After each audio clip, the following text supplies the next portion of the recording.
Is Zorin OS gatekeeping Linux from beginners? I was just watching I think it's the latest video of Austin Evans where he actually touches Zorin OS as an OS for beginners and users coming from Windows to Linux as being I'm not going to put adjectives here, but a good or good enough Linux distro for people going from Windows to Linux.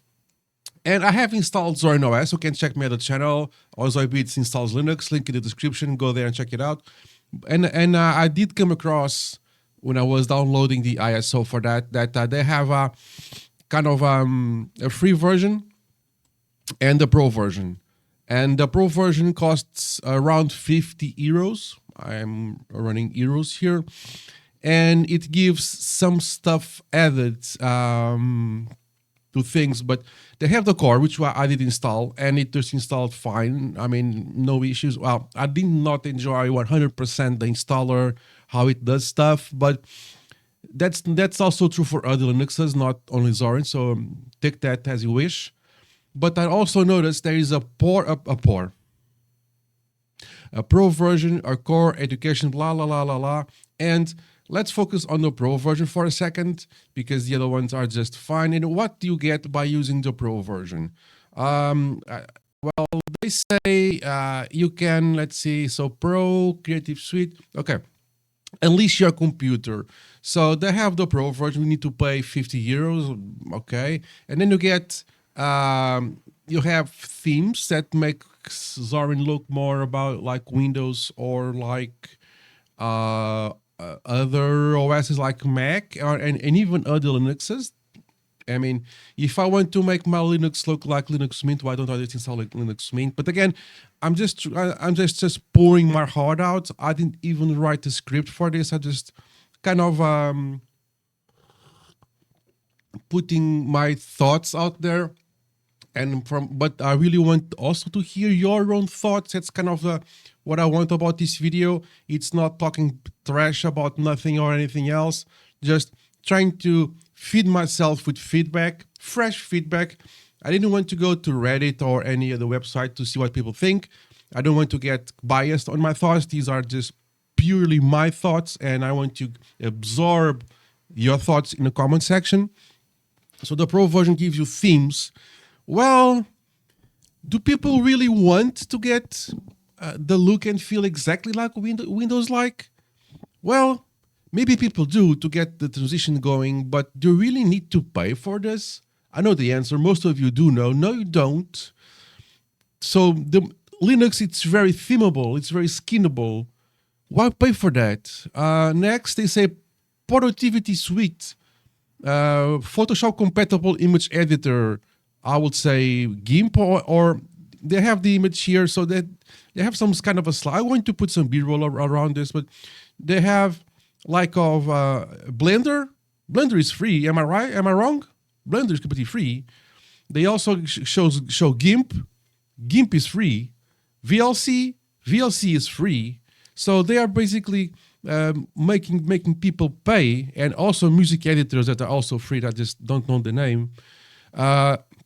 So they think people will pay. Maybe they did. Maybe they have paid to get access to free tools just because they are pre-installed. Well, that's... I know that developing a piece of software like an entire operating system takes very high skill, very much time, and people need to be rewarded for the efforts. Don't get me wrong. I get my money from content creation, and it's not that different in that aspect. So yeah, developing stuff like this takes time and requires effort and money, electricity, resources. I get that. I get that. You need to get your money from somewhere, but to get that money from the end user, that's something I find a little bit shady, especially if you go to Distro, for example. You have plenty and many Linuxes that are completely free available to download. You have access to the shebang for free. Office suites, they are free. The software they advertise that allows you to cast images to the computers, they are free. Just go to GitHub and you have a bunch of them there. Productivity tools like Teams, it's also free. Just go to just go to whatever I forgot, the Flatpak site, FlatHub. Sketching tools, they are also free. Cast a desktop, you can get it for free, and many others. So sounds, scene recordings, accounting software, feed readers. So everything they announce here, you can get them completely free. Granted, it requires some type of skill, some training to be able to do that with Linux with some level of comfort. Yeah, I get that. But if you are a new user, don't you want to learn how to do this kind of things? If you check my other videos about installing Linux for beginners, I always say, get a spare computer if you can. Just invest some time there. Get yourself comfortable with that. And use that to get new skills, acquire new skills. I know many people don't want those skills. Most people just want to click a button and things get to work. I understand that. Before you angry type in the comment section, I know that many fresh users just want things to work. I understand that. Sure, yes. But 50 euros to get access, I didn't even try. I'm not going to do that because that's totally unnecessary. I didn't even try to see if this is obtainable in shady ways, the paid version. I mean, I'm not even going to try because it makes no sense. I just get Fedora or other Linux that you like and shebang, it's there. But I have 30 plus experience on this, so it's easy for me to speak. But again, please let me know in comments below your thoughts. These are mine, and I don't want to get poisoned by many thoughts of many people. These are my pure innocent thoughts about Zorin Pro. Now, one thing they give us, it's support. Okay, so support may be a big thing for a beginner. And that's also something that Austin mentions. He also, I'm not going to say it myself. I'm going to let him tell on the B-roll. But yeah, support may be a good thing for beginners. That can be kind of a good selling point for Zorin for the paid version. But again, is it worth to pay 50 euros for? And I mean, they have other offers, but 50 euros to get a bunch of software that are basically free and available to install in a couple of seconds. Are 50 euros worth the themes? Are those 50 euros worth the support? Are they gatekeeping Linux from beginners? And don't get me wrong, Zorin OS, it's being advertised as the best, quote unquote, the best Linux for people transitioning from Windows to Linux. But making people pay to get the full experience of a Linux distribution, now that's a little bit shady in my opinion. But this is my opinion. I think yeah, they have the core version which is free. Fine, it installs fine. Again, the installer doesn't suit my face 100%, but it works.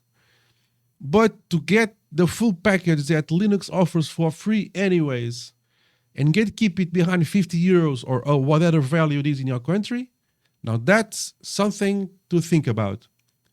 Let me know in the comments below. Is this gatekeeping Linux from users? You just don't care because you have thousands of other options that are completely free and you are comfortable to use? Am I completely wrong? Maybe I am.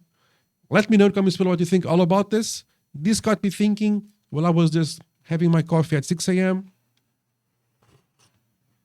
But besides my opinion, I really want to hear about your own opinion. What is your opinion about Zorin OS keeping software behind a paywall, which is basically what this is?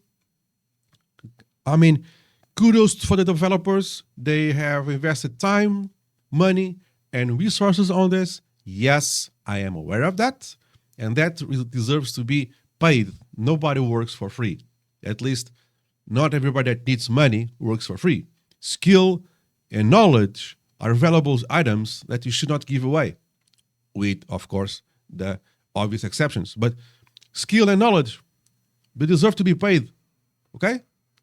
Skill and knowledge takes time and effort to acquire, so they deserve to be paid. They are not free resources with the given exceptions. What do you think about this? Are the Zorin OS developers gatekeeping stuff that should be free?